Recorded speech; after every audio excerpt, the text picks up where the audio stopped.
So let's get started. Senator Ben Allen, round of applause, please.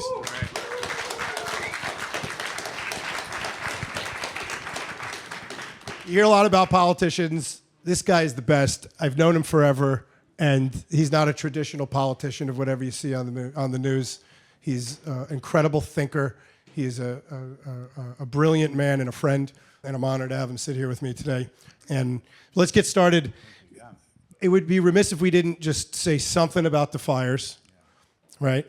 So how is that, you manage this district that experienced the most difficult portion of this catastrophe. What does your day-to-day look like now? What are some of the challenges and opportunities, and what's in your power to do about it? So good morning, everybody. So great to see everyone. It's a great turnout, and I appreciate it very much. I represent a state senate district. Our districts are about 1 million people apiece. It's enormous. But my district includes the entire Palisades fire.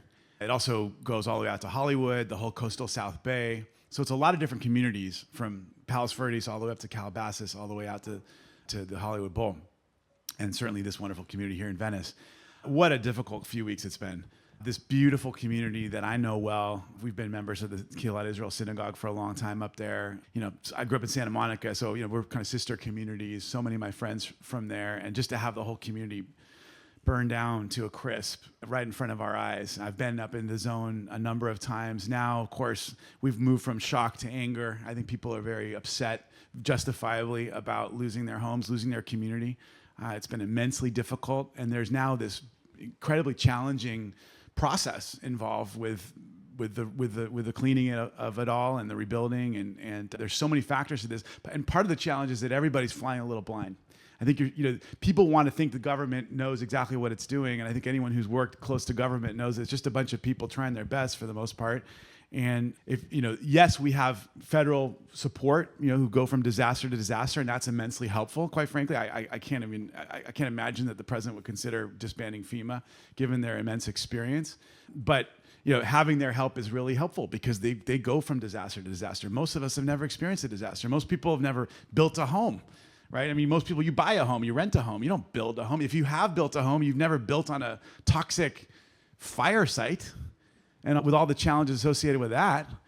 And yet we're asking this entire community, 2 major communities in the LA area, with all of the challenges and the tariffs and the supply chain issues and labor shortages and immigration deportations, to rebuild 2 massive communities in a matter of months that have just been flattened, that are filled with toxic ash. And so it's really hard. It's hard. I love hard work. What makes this one hard also is just the human tragedy behind it all. I mean, having to look people in the eye who've lost everything. Some people have lost friends. They've lost their lives. And so much of our work right now is just focused on support. How do we help people hook up with insurance? How do we get them the information they need? How do we get them back to their sites? But if they're going back to the sites, how do we make sure that they're going to be protecting themselves? Because it is dangerous to go back. How do we get the schools reopened? How do we get the kids, from one side of the community to the other? And it's working with law enforcement and the fire and the insurance commissioner, and the water has been contaminated. And how do we, get people fresh water that's going to be clean? How do we deal with the fact that you've got, people who lost their homes, and there's people in the same zone who didn't lose their homes, and yet it's still pretty uninhabitable? There's the utilities. So there's just many layers to this work. And it also, of course, involves a lot of different layers of government. And I think we're also seeing some of the dysfunction, quite frankly, of LA governance. Who's in charge? Right? Is it the mayor? Is it the county supervisor? Is it the Congress? Is it FEMA? Is it the state legislature, the governor, the city council member?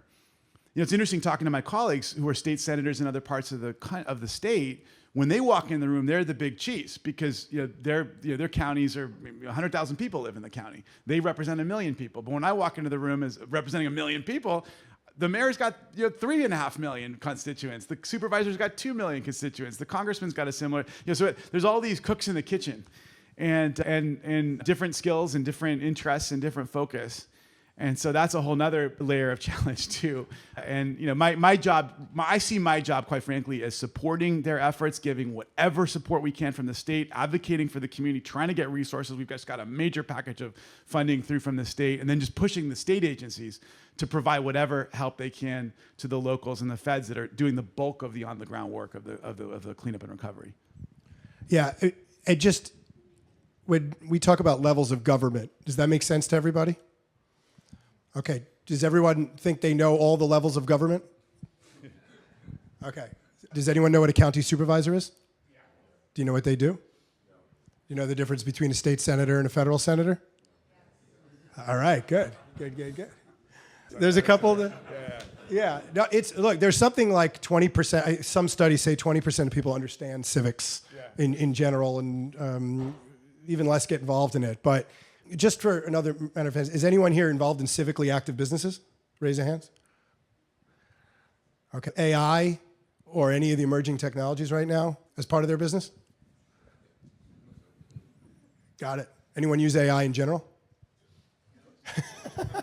Can't help it. I'm sorry.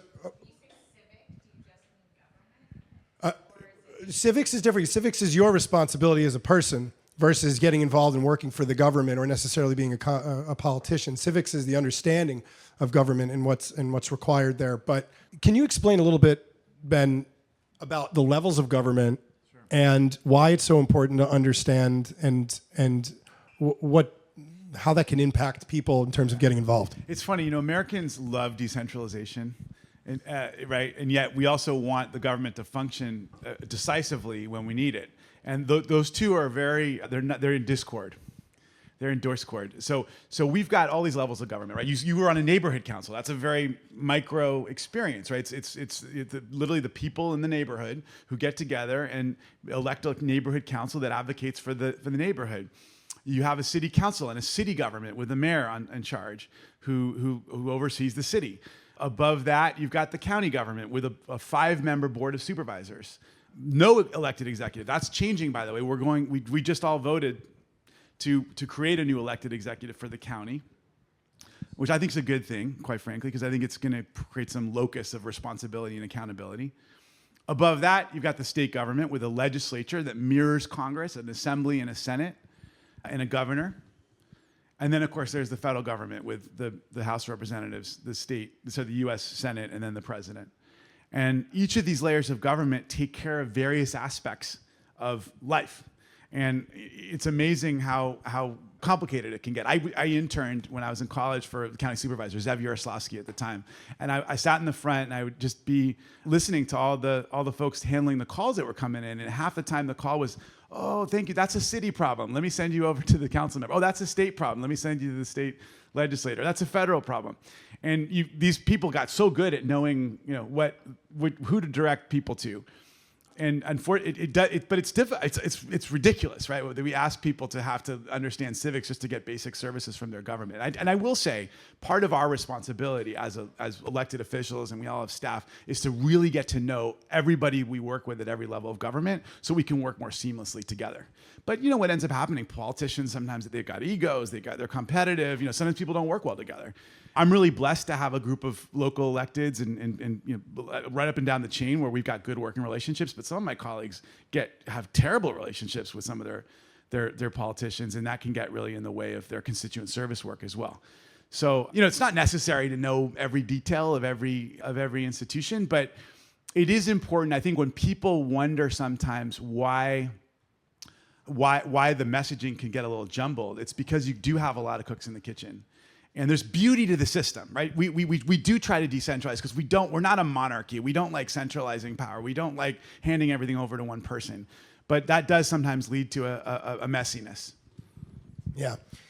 What would you say to entrepreneurs either looking to help, I guess in a few ways, either help during catastrophes like this and be supportive and create things that can really be valuable for prevention mechanisms or even to help now, but also, in addition to that, where are the opportunities in general in government to either get funding or create the sort of public-private partnerships that can let them work to achieve California's goals? Yeah. So I think one of the great things, entrepreneurs are always good at thinking about 2 steps, 3 steps, 4 steps ahead. Right after the fire, we had so many people give blankets and clothes and food and water. We couldn't handle it all.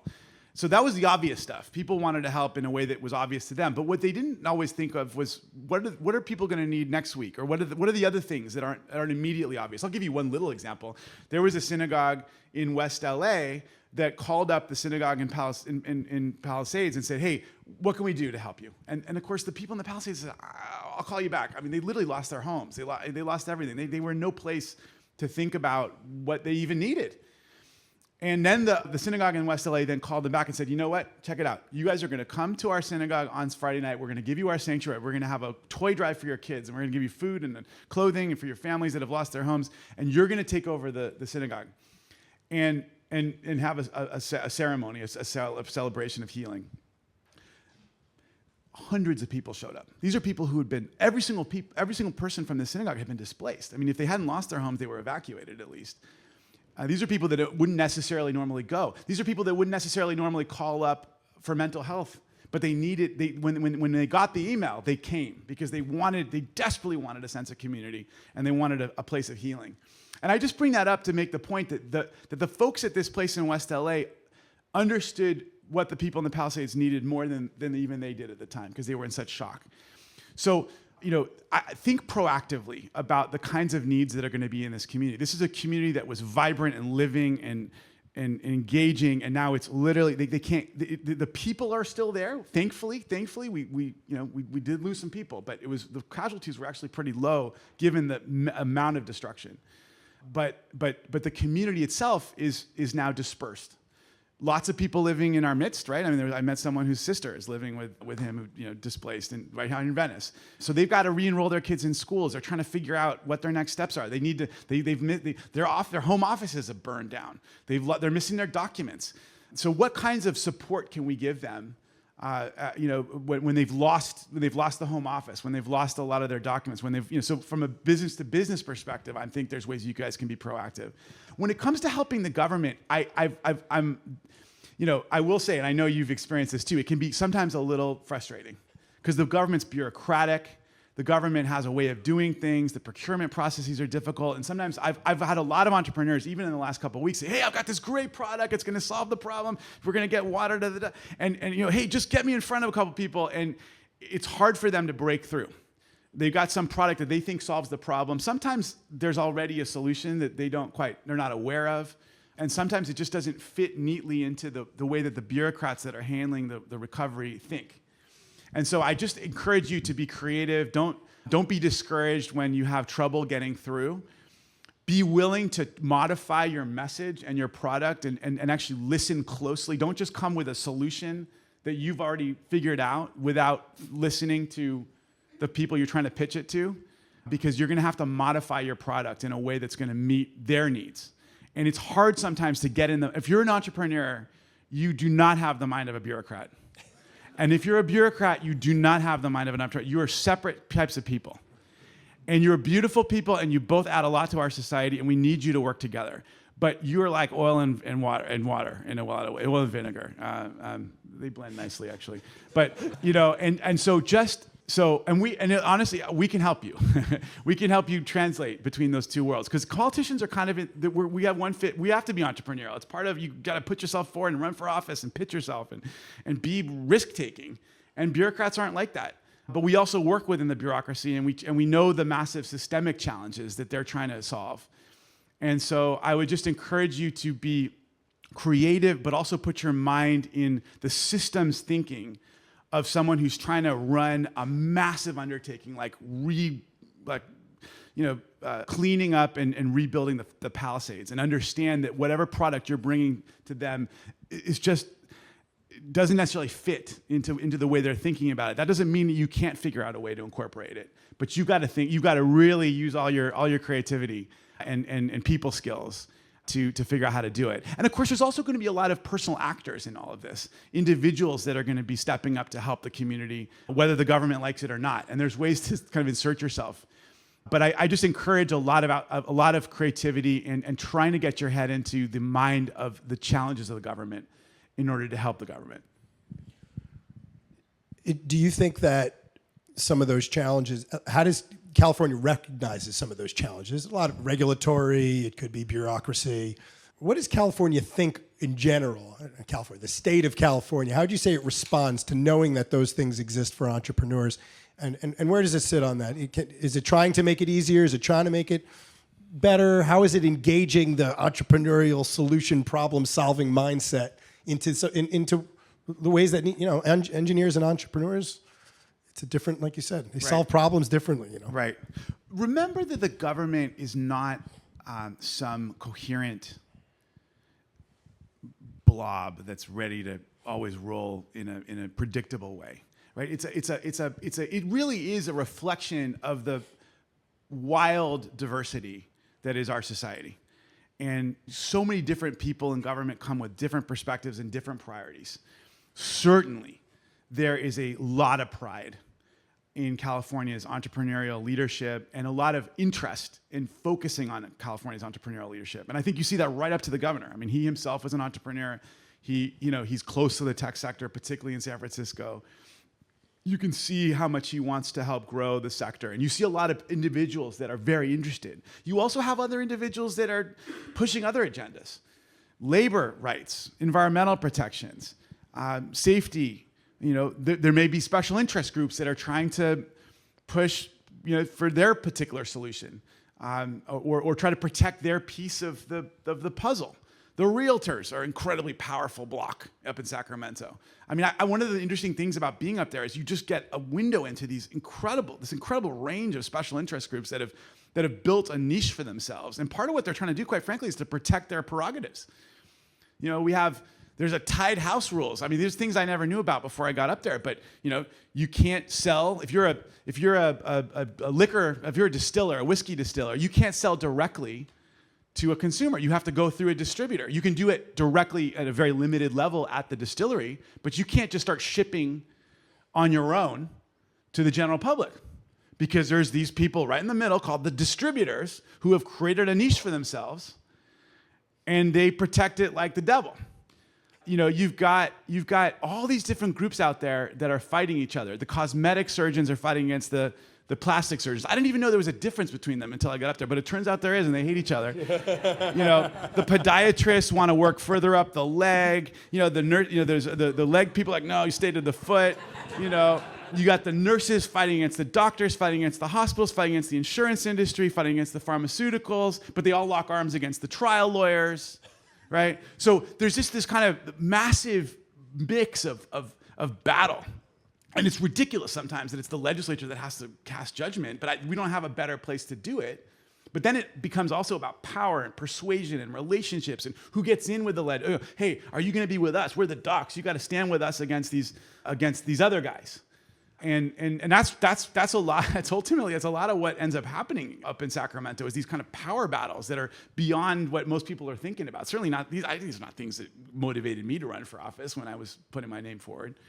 So I would encourage you to just be aware of all that happening. I think a lot of entrepreneurs oftentimes get kind of lost in the shuffle because you guys are so busy doing your work, and it's usually the more established folks that once they're kind of established as a bigger business that then join the chambers and join the organizations that are out there advocating for whatever cause.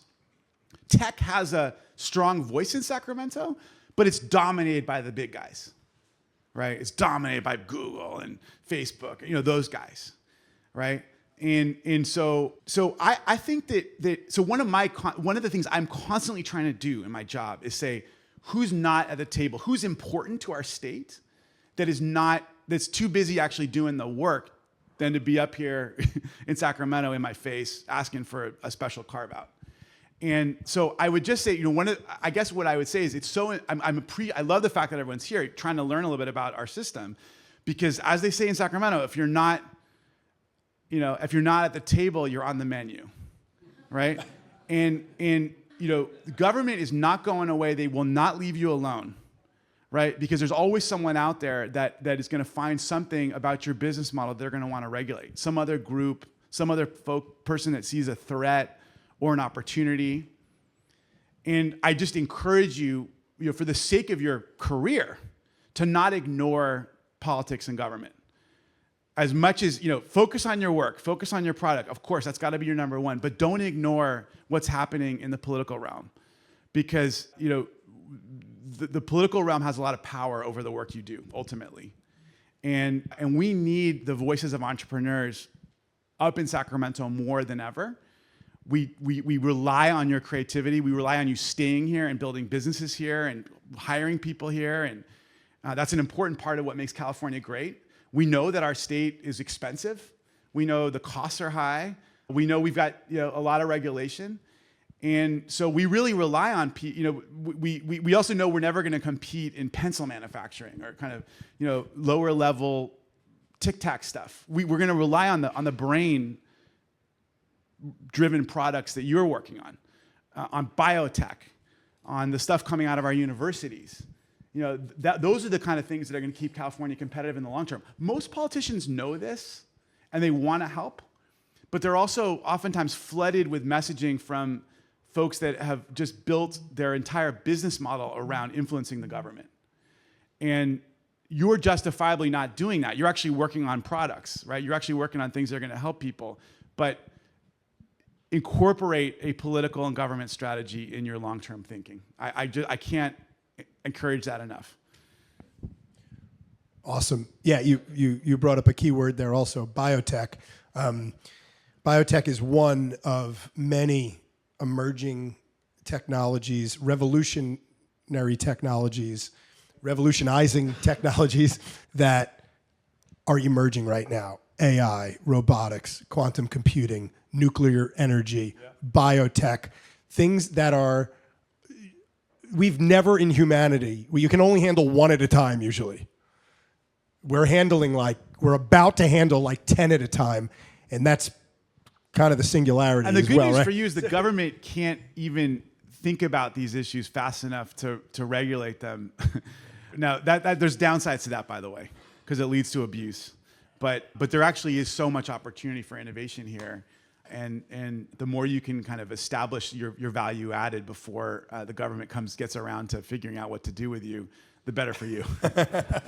Where is California positioning itself right now in terms of these advancements, and where do you relate that to the entrepreneurial world in terms of getting involved and creating meaningful impact and so forth? Yeah, I mean, I think as I say, we really pride ourselves on being an innovation hub. We pride ourselves on being the center of the tech industry, the heart of Hollywood, the heart of so many biosciences.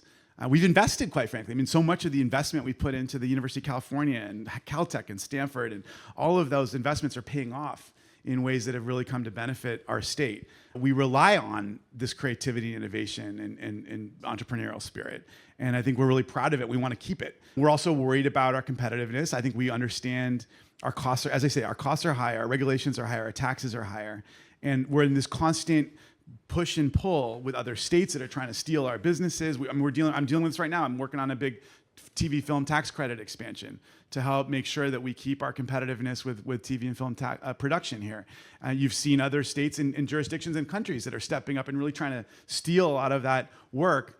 And we've got to offer better incentives. I mean, we know we don't have to match what British Columbia is doing, but we got to be more competitive. The governor's proposed a doubling of our TV film tax credit. That's a really important thing to do, because one of the things that's now starting to happen is that the infrastructure, used to be that people would go off and do these one-off productions. Well, now the infrastructure is starting to really build out in places like Louisiana and Georgia and Vancouver and Toronto. And so now that infrastructure is there. They're having more cinematographers, more people, more grips, more folks who know the process. And so we can't just rely on our infrastructural advantages. We now have to provide more financial incentive. And that's just one example of how the world continues to move at an incredibly fast pace. And we, as a big government with a lot of competing interests, and quite frankly, a lot of poverty too, right? I mean, the state of California has a ton of poverty. There's a lot of wealth here and a lot of poverty. And so there's a lot of people that spend a lot of time focused on poverty. And that's really appropriate and important. We don't just see that. It's not just the homeless folks, it's also the working poor all over our state. And those are important priorities too. And oftentimes there's a bit of a tension over taxation and social welfare and redistributive policies. And how do we strike that balance to allow for the entrepreneurial innovation and the business growth and the IPOs that have helped to drive our economy and drive our budgets, while also making sure that we're taking care of the least among us. And that's another kind of very difficult policy conundrum. Last question, and then we're going to get to the audience. So we'll make this our lightning question. You've seen everyone here, including yourself, is an AI user in some form or another. It's just, I couldn't even imagine living without it at this point. It only took, a year or so, and now it's just, it can't go away. What is the government doing in government? Like, what are they doing to embrace that so that they can operate at the same wavelength as the rest of the world and not get behind too fast? And yeah, probably not enough. I think that's, the gov tech folks are going to be the ones that are going to help to bridge the gap here. How do we utilize AI, as effectively as private sector is using it? Of course, a lot of our focus has been on where regulation goes. A lot of people see AI. A lot of our. We talked about Hollywood, right? I mean, our writers and actors see AI as a massive plagiarism scheme. At least aspects of it, right? Where they take their hard work and writing and creative skills and spit it out with no compensation. So there's all those issues. But you're talking more about how do we incorporate AI into government services and interaction. And I know that's something you worked on both when you were working for the Senate and I think you're working on now. The government's slow. And yet you have some more innovative elected officials that are trying to incorporate it into their work. And you're certainly starting to see it filter into the mass systems. I mean, in some respects, AI could be incredibly helpful. If you think about government is the biggest business out there. I mean, we're providing massive services to healthcare and housing and education. I mean, if you think about the expenditures and the databases and using smart AI technology to help smooth all of that work could really be transformative. And yet it's gonna take some really innovative people who are able to both really understand what AI can offer and also really understand not just what government needs, but how government works. And that's where folks like you and others are gonna be really critical. Awesome, thank you. That's my last question. We've got about 15 minutes for questions. All right. Well, the front row I think was designated the priority of questions, right? Let's start with. Well, we'll get to everybody. We'll get to everybody. Yeah, moon should be a state. We'll start here. Yeah, that'll be my last question. Your opinions on. Oh, testing 1 2 testing. Okay, we're dialed. Evan, thank you very much. Ben, I really appreciate you coming out here. In the last couple of years, I've written my own voter guides and really tried to understand, what the fook is going on, and especially at the state level. So it's awesome to see someone in the flesh. You don't seem like an NPC. You actually seem like you care about these things. And Evan was singing your praises before, so I really appreciate you taking the time to come out. I do have a few questions about this event yesterday, and a few things jumped to my mind that I feel really lucky that I can ask you right now. We have the highest LLC renewal costs in the country, $800 a year. What are we doing about that? The California defaulted on a federal loan, a COVID loan. We're one of 5 states in the union that defaults on that loan, and then that loan is now the federal government's coming after California businesses to take money from their payroll. My own business got charged at the end of the year. It's not very much. It's a per employee basis, but if you're running a big shop and you have several employees at a few $1,000s at the end of the year, it means you're not buying your kids gifts at the end of the year. So I want to know what happened there.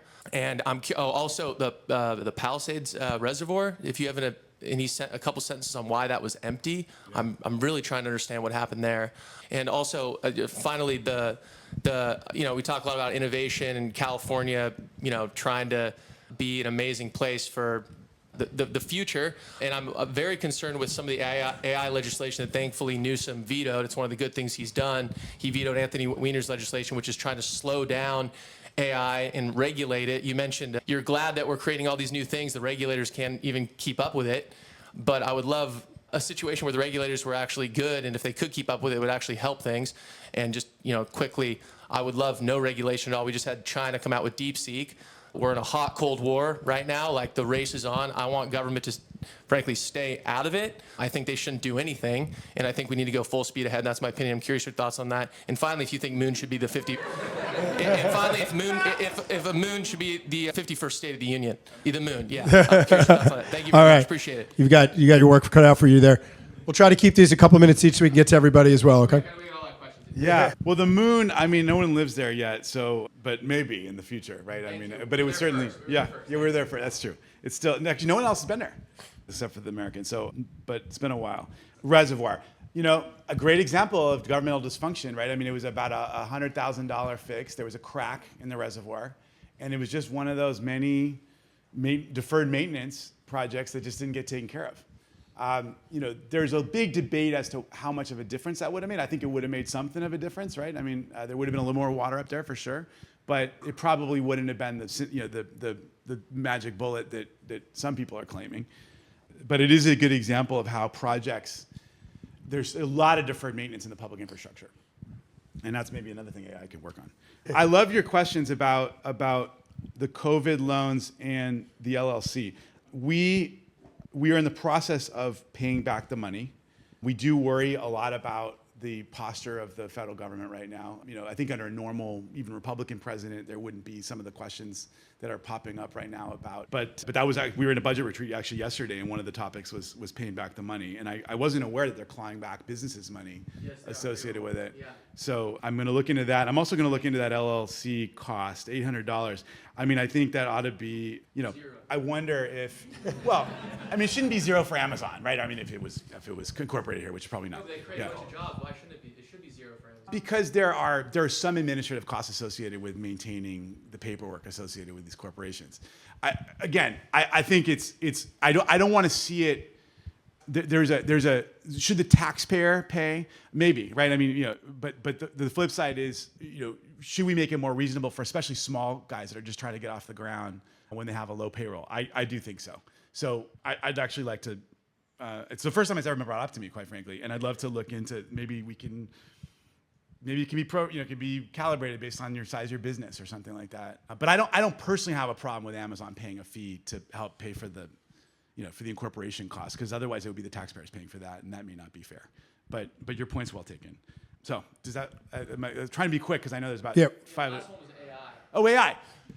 Yeah. So I think what we have to do with AI. So the challenge with AI on the regulatory side is we don't want to do anything that I don't want to see us regulate AI in a way that will simply drive the business out of the state. I'm concerned about aspects of AI. I genuinely am.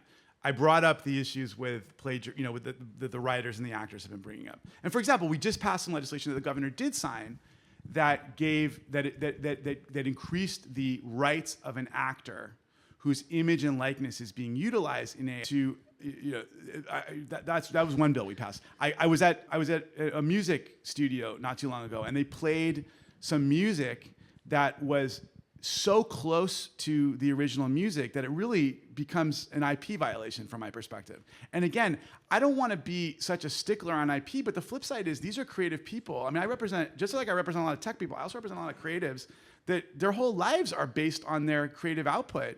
And if they write something that's extraordinary or sing something that's extraordinary, and then it just literally gets changed, tweaked by some algorithm, and then all of a sudden they have no compensation associated with it, even though the algorithm is entirely based on their creativity, or at least largely based on their creativity. That about bothers me. So I'd love to find a balance.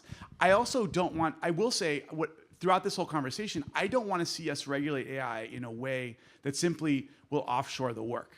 If we can truly protect California creatives, I'm very interested in that. But if it's about just regulating the AI work here that could just easily pop over to Singapore or Nevada or doing the exact same work, that doesn't help me, because the same policy problems continue, and all we're doing is just kicking those good jobs and good revenue out of the state. And I think you're right. The governor is acutely aware of how important AI has become as a revenue generator for the tech sector, and how incredibly important the tech sector is for the state of California, both our budget and our jobs and our economy. We really follow the NASDAQ very closely from a revenue perspective for us. And so I think that's why you see the reticence. And that's going to ultimately be the debate here. I mean, how do we protect intellectual property and creativity while also not stymieing innovation and all the benefits associated with it? Thank you. Awesome. All right. Let's go right here. And then we'll jump to the farther back rows. Okay. Hey, I'm building a mining company here in California. And just to get land, we had to go to real physical mining. Real mining. Yep. Try to keep the questions to one, All right. if possible. Just to real mining. Well, that's nice to hear. Yeah. And we had to get land in Nevada. It just didn't make sense to start doing it here. So we had to go get like 20 acres right off the I-15. Okay. So Yeah, there's way too much regulation, way too many fees, time. It's just really problematic when it comes to infrastructure, especially land and stuff here. And it's not making it competitive. There's a lot of other things that are great about California, but we got to fix those if we want to keep, talent and growth here, as I'm sure you know. Yeah, I mean, certainly, and just to give you another idea, on the toxic waste stuff, our environmental regulations are so strong that we're likely going to be exporting a lot of that toxic waste in Nevada and Arizona, where they have significantly lower environmental standards, including right next to this Indian reservation. I mean, it's pretty ugly stuff. There's been a lot of journalism on this. It's a really tough balance, right? I mean, California also prides itself on its environmental protection, and mining has been a very dangerous and damaging activity. That doesn't mean that there's not ways to do it that's more environmentally responsible. Yeah, of course. We're offshoring mining to countries and other places that have 10 times the pollutants. And that's the flip side. Yeah, it's not. I think you see that also with oil production. Yeah. You see that with oil production too, where we may all, as folks who are concerned about climate change, have a certain degree of antipathy toward the oil industry and want to see a reduction in oil use globally. But your point's well taken. The production of oil within the state of California tends to be a lot cleaner and less. Solar panels don't grow on trees either. Right. And they also have disposal challenges and all the rest. There is mining in this state, and I mean, I'd love to learn more about your particular circumstances. You guys actually in El Segundo. Oh, cool. With your staffers, so. Okay, cool. I'd love to learn more about it. Yeah. Awesome. Yes, All right, let's jump. He was next, and then we'll. Yeah. Or Yes, you sir. can pick. You want to pick? You I'm pick. sorry. No, you do the picking. Yes, sir. Yes, Okay, sir. there you go. Yeah. And we'll make our way back. Yeah, hi. I'm wondering about, has there been any talk about Prop 13 and how Prop 13, if I want to buy a building, I'm going to paying 10 times as much each year in tax compared to somebody has the assessed value from the 70s. Yeah. And so this puts a huge extra cost on us that doesn't exist. It's sort of like California has this aristocratic real estate tax with Prop 13. And so it does impinge. You're like, should I be paying 10 times as much each year? That's just really unfair. Right. And is there any talk in that in terms of like, you can help, spur new businesses, we have to pay 10 times as much just to start up. So. And it's unfair to young families.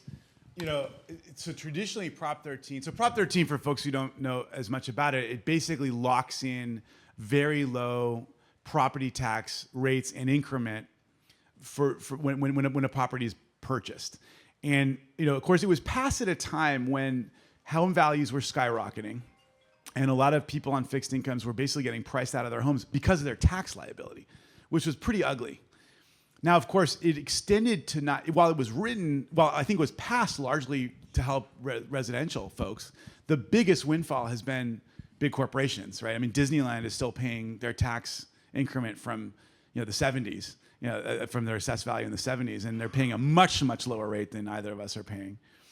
And, it's funny. I mean, I've experienced this in my own family. My parents have had their home since the 70s. I have a much, much more modest home than they do. And yet I'm paying, almost double, triple the tax. So I think, it's been considered the third rail of California politics. Nobody wants to touch it. It's so popular, Prop 13. But like so many things, I think on a lot of things we've been talking about, I've always struck by how lame the conversation about taxes is in general in America. People want more taxes, they want less taxes. From my perspective, it's how you tax, what you tweak, what you incentivize, what you disincentivize. And I would love to see some little tweak, right? A slightly higher increment for those folks that have the reassessment in return for maybe a slightly lower amount for the new assessments. So there would be kind of an across the board. That would be a bit of a transfer, and I think a lot of people would kick and scream. But if we keep it modest enough, it would still be meaningful to people like you, but also be something that might be that the folks who are paying a little bit more be more willing to swallow. I think they're locked in at like a 2% annual increase, which is so much lower than inflation. Maybe it could be 2.25, right? In return, we can provide some tax relief elsewhere. 2.3, something modest, not a massive revolutionary change that would break the bank, but that could allow for more relief along the lines of what you've been describing. That's what I'd love to see. Yeah, sir. I know I'm going to go faster now because we're under time pressure. I think, right? Yeah. Okay. Good. All right. I have one actual question, which Yes. is not a manifesto or a complaint. Okay. So there's a direct line between what happened in Southern California, the fires, and suburban sprawl big ass SUVs commuting 20, 30 miles each way, and generally ignoring the fact that climate change is real.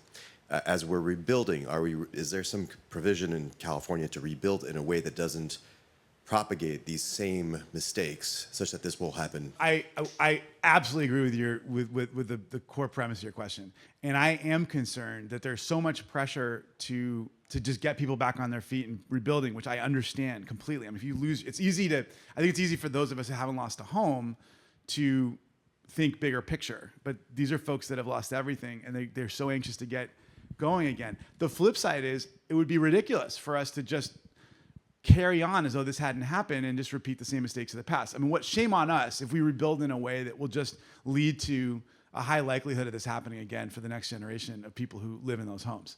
So certainly, I think there should be no compromise on strict fire standards, home hardening, the defensive space. One thing that we find is that it's also, some of it's about a community, right? I mean, community, you can build the most home-hardened home in the neighborhood and you may save your house, but if all of your neighbors are not engaging in fire-safe practices, you're also still going to be very likely to burn. And so I'm hopeful that so I've been advocating, as we give more flexibility, that we really not compromise at all on fire safety. I also think we should be incentivizing more climate resilient rebuilds. I also think we should treat, I personally think of the person who lost their family home, who's trying to rebuild, differently than a developer who's coming in, buying the home at a discount and trying to just redevelop the area. I treat them differently. I don't think that they shouldn't be getting some streamlining too, but I would think that maybe we should hold them to a somewhat higher standard on some of the issues that you raised. Because the reason why we're so anxious to let people to streamline right now and drop all the regulations is because we're so sympathetic, we're so empathetic to the folks who lost their family homes, and we don't want to put any barriers in the way. But their situation feels different than someone who's trying to profit. I mean, you have Blackstone, BlackRock moving into Altadena, looking to purchase a lot of homes, and that just feels different to me when it comes to regulatory relief. So yeah, so that I would say, please no compromise, and I'm saying this to my colleagues at the city council and the county. Please no compromise on fire safety, and let's incorporate some of the lessons learned. And then also I think we should be looking to incentivize more climate resilient planning and building in general. I tend to wanted to be a little bit more carrot when it comes to a rebuild. I want to be more stick when it comes to new development. I think we should be much more circumspect about building new development in very high fire risk zones. We got to have better planning for water, not just for the homes, but for the firefighting. We got to have ingress and egress. I did a bill on this topic where if you're going to build a new big development out in the very high fire risk zones, you got to have a way in and a way out, two different ways. So you don't have people frying to death in their cars, stuck in a traffic jam like they did in Paradise, where dozens of people literally couldn't get out. They couldn't get out, and they burned to death in their cars because there was only one road out of town in the middle of this very high fire risk zone. And so we've got to be much smarter about the way we plan. And then, of course, we also, we're proud of our leadership role in fighting climate change writ large. And quite frankly, I'm personally very worried about the posture of the federal government on this issue, given what a massive challenge it is for and yet, as you know, California, I think, is going to continue to be an innovator on trying to help drive solutions globally on this massive existential problem. And as they say, if you don't believe in climate change, go ask a firefighter. They will tell you. Even young firefighters will tell you how much worse things have gotten, the basic conditions in the last 10 to 15 years as a result of climate change. Yeah, yes, sir. Hi, I hate it's so many levels. Relatives of mine, my brother-in-law lost their house. Oh, God, I'm sorry. I found out my live producer from my last show lost 3 houses, his daughters, and his granddaughters. We all have those experiences. I'm involved in our neighborhood council. I'm involved in our community council. In Venice or Palisades? Well, I'm in the council. Yeah. But no, in the Palisades. We all know a lot of people. And I keep hearing about the toxic waste. But if I build houses, if you tear down your house, you move it away. So no one ever speaks to the idea why this is. I get the fire, maybe chemicals, but why is that different than just tearing down a house, for one? 2, and I want you to do this the right way, because I really think you're obviously mean well. You go to KI, you're involved in that. You must have grown up in that area. So then I start to think about why is it that in a way you're speaking toward Well, here's, in a way what you can do. We have AI, we can actually look up things. You could look at build better bills, but I'm not hearing action. I'm hearing about the bureaucracy. I know all about the bureaucracy. I think a lot of people in this room do. What's the call to action? What can we do? Why is it toxic? Why can't my brother-in-law and my friends just bring up a private company in, clear it out? Maybe you're doing the infrastructure while we're building houses, building their houses. That's sort of my vague question, but it's sort of generalist. Yeah. So the difference, of course, is the incineration, right? So when you burn, when you're demolishing a house, you're basically taking out the dangerous items and then demolishing the rest. In this case, our houses are chock full of electronics, of refrigerants, batteries that are now just literally up in smoke and in the air and all over the ash. In fact, 2 days after the fire, the LA basin had lead levels in the air that were 100 times normal levels, chlorine levels that were 60 times above normal levels. That was for the whole basin. Imagine what it was like right next to the fire zone, and that's all in the ash there right now. So there's a lot of stuff. I'm working on a bill on household hazardous waste. There's a lot of stuff in our homes that's actually dangerous stuff. It's not dangerous if it's in a container on the shelf and you use it carefully, but if you literally light it on fire and then breathe in the fumes and have the ash strewn about in your house, it's very dangerous. It's very toxic. So now they are letting in contractors now. They needed to there were down power lines, there was open gas lines, there was water mains that were shooting up. I went there a couple days after the fire, and the place was crawling with utility workers just trying to shut everything off. So they weren't ready to let general folks come in and start working on their properties. That wasn't a possibility because it was so much chaos and danger. But now they're letting contractors in. The EPA's already started the toxics cleanup. And it just takes a while. I think if you get in there, you'll see. It's hard to describe what a massive undertaking it is if you haven't had a chance to walk the streets there, which most people haven't, right? Because it's dangerous and we can't let everyone in there. And then of course we had looters and all sorts of other things happening. In terms of the call to action, are you more talking about the Palisades, or are you talking about AI, or just or both? A little bit of both. I mean, I guess I've been lots of calls to action on the Palisades. We've been raising funds. We've been getting donations. We've been hosting town halls. We've been trying to pump out as much information as we can and trying to engage as many people as we can. I'm certainly, if there are people that want to talk specifically about how to help, yeah. I can narrow that a little bit. So like one of the calls I called Oliver as example, instead of bringing clothes necessarily, and it came back again. So one of the calls I talked to the battalion chiefs that said it's better to give us credit or gift cards to Ralph's because we have to buy our own food. Right. That's better than a bunch of cakes and clothes showing up at our fire station where we'll find a buyer. Right.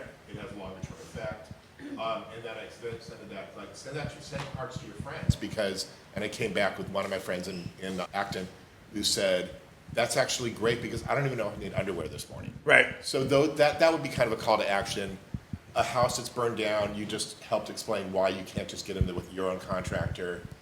Those are, so what would be the call to action if we can help them? That's kind of on AI is how can we use AI? We're in a localized community, whether it's Los Angeles or Palisades or Acton. It's not Acton, it's sorry. Like how can we use the things that this group is about, aside from building filtration systems to give them to schools? What can we do to actually do everyone in here to do a little bit of something as opposed to policy? With AI. Yeah, I guess it's ultimately about. I'd want to sit down. I'm not super familiar with everybody's work here, and I'd love to kind of get more of an understanding. And I think if we had deeper conversations, we could probably get into ways that you could be helpful. I don't know. I'm sure there's 20 different products here, some of which would be much more helpful than others for the work that we do. So I need to get more into the details, I guess, of what's on offer here. And I'm happy to engage. I'd love to, we could get a little group together and have a chat about it. And we'd love to brainstorm with you. Yeah. So my call to action, I guess, is a call for conversation so we could talk about how we can work together. I'd love to hear the ideas that are on the table. I didn't mean to be too much of a Debbie Downer about the bureaucracy, but I've been working in it for a while and it has gotten me down a little bit. yeah. So I'm going to take a couple more questions. I know we got to wrap up, but I want to make sure we at least hear from everybody. But I'd love to talk to you. I'd love to, if you want to get a little group together, let's get together in a couple of weeks and have a little roundtable and just talk about what sort of, just try to bridge some of these gaps and brainstorm together about some of the products that are on offer here that could help.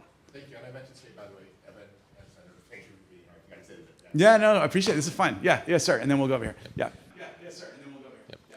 Hi, thanks for taking these questions. So for companies that are looking to, eventually contract with, let's say, California or like the government, would you say, what do you think is the best means to find out if government needs it? Yeah. And, oftentimes it may be related to a particular, let's say, department that would need it, but they, haven't even told procurement about it, right? So there's a little bit of a mapping here. If you have any suggestions as to how we can probably even get anyone who's starting from step zero, like what they should probably be doing. Okay, that's a great question. And then what's the question over here? I was wondering how you begin a public-private partnership. Yeah, and there's similar questions actually. That's great. Okay, any final questions? And I'll answer these two, and then we'll wrap up. Oh yes, yeah. I had a question. What kind of support is being offered to the workers who, in general, offer services to these burned down areas, like house cleaners or yard workers, things like that? Yeah. There's unemployment support. Obviously, the workers that are going to going in there are going to be getting both compensated, and also there's a lot of protective equipment that we're giving them. But that's that's certainly been a big. Most of them right now we're assisting with getting on EDD, unemployment insurance, to get some kind of backup support. So that's the primary form of support right now. I know a lot of them are, there's some different nonprofit organizations that are out there trying to help people find new job placements, but it's another one of the many problems we have, and quite frankly, it's probably inadequate. But there is the unemployment system that's there to help. These are the questions that you're asking about how to work with the government. It's not an area, quite frankly. So I've been on the legislative side, right? The work. The actual work is really in the bureaucracy, right? It's in the administration. It's in these agencies. And I'm now actually a budget sub-chair. So people starting to come to me to talk about procurement in a way that I was always working on bills, which is about policy ideas. So I'm getting deeper into this. I will have probably a much better understanding, I think, in about a year to be able to answer your question. Because I don't know that I understand the system well enough to give you a really good answer. I have found that as I've tried to hook up entrepreneurs, it's generally been a frustrating experience for me, because sometimes I'll have friends that are doing really cool stuff that I think are really cool, and they just kind of run into the wall. There have been a couple examples that have worked out. What I've found is I guess what I would say is, especially if you're small, if you're big, there's a different story. You hook into a system that is oftentimes professionalized. They've got a system for government contracts and for grants and engagement, procurement. They hire lobbyists. They know how to work the system. If you're small, I would encourage you to start small. So there are lots of we started out our conversation with the civics lesson about the decentralization, which actually could be your friend in this respect. Because we're so decentralized, there are lots of different people at many different levels of government making decisions. The school district may be someone you're not thinking about reaching out to, but they've lost several schools up there, and they've got massive problems and challenges, and they've got their whole procurement system, not just LAUSD, but also smaller schools, including schools like Santa Monica, which may not have had damage done to any of their schools, but there's a massive influx of new students, and there's various challenges associated with air quality because they're so close to the fire zone. So thinking about, instead of just trying to go directly to Governor Newsom, I got the best product and you're going to win, we're going to get in front of you and you're going to buy us, thinking about other levels of government, thinking more local, getting through to a city council. I mean, Tracy Park, who represents this area, is a very engaged person. She's proactive. She listens to people. She's not a bureaucrat. I would think that if you come forward with a product that could be help with the situation, she represents Venice. She also the district includes the Palisades. I would think that you should have her come in. By the way, I think it'd be fun. Okay, all right, great. See, good idea. Yeah, Tracy's great. So my point is, I think she would be an example, and of course, she's part of a big bureaucracy too. The city of LA is a big bureaucracy, but she's the kind of person that might be inclined to help help navigate the LA bureaucracy. And she's got more influence within the LA bureaucracy than I have within the state bureaucracy, because she's only one of 15 council members. And she's got particular influence over the cleanup effort associated with the Palisades. So I would just say, and then of course you got to know the process, right? There are people that work on government procurement, and I would think that having someone who's got experience with government RFP processes is helpful. Having someone who maybe have worked for one of these departments before. There are companies that consult on this work. And again, I wouldn't ask you you shouldn't break the bank. You shouldn't spend all your money on this. But I think it's worth having some expertise. Just like you would never enter into a serious contract without having a lawyer, it's good to have someone who knows the process, who can help you walk through it and help strengthen your pitch to the government. And so I would, but again, it's about being proactive. It's about people.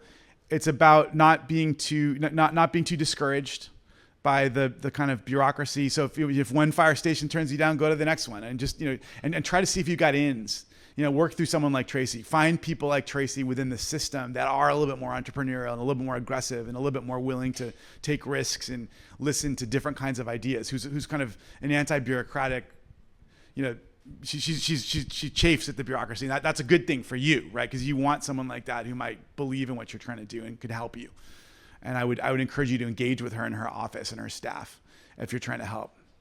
So anyway, I hope this was helpful. I was certainly, great questions. And quite frankly, I appreciate this because, I'm literally in my 11th year. It's really ridiculous. I can't believe I've been doing this long. You've asked me questions that I've, some questions that I've never gotten before. Usually I come to a town hall, I've heard them all before in a new version. And quite frankly, it's both, it kind of gets back to the comments I was making before. Shame on all of us, I guess, right? We politicians need to hear more from your voices and not just the voices of big business.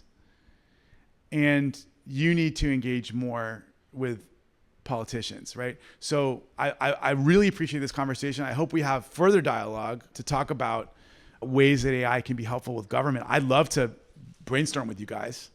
Maybe we can bring on a couple more innovative thought leaders in the on the government side who can help, maybe with a little bit more experience in the procurement process, and let's talk about it. I'd love to help harness some of the energy that I sense in this room to help solve these big problems.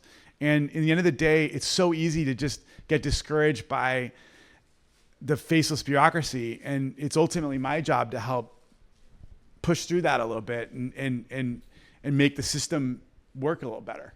And so I welcome that conversation, and I hope we have it soon. And at the end of the day, it's about helping our fellow Californians and make our state a better place to live. And if you've got products that are going to help with that, I'm all ears, and I want to help facilitate it. So thank you for the discussion. Look forward to our future discussions, and appreciate everyone's attention.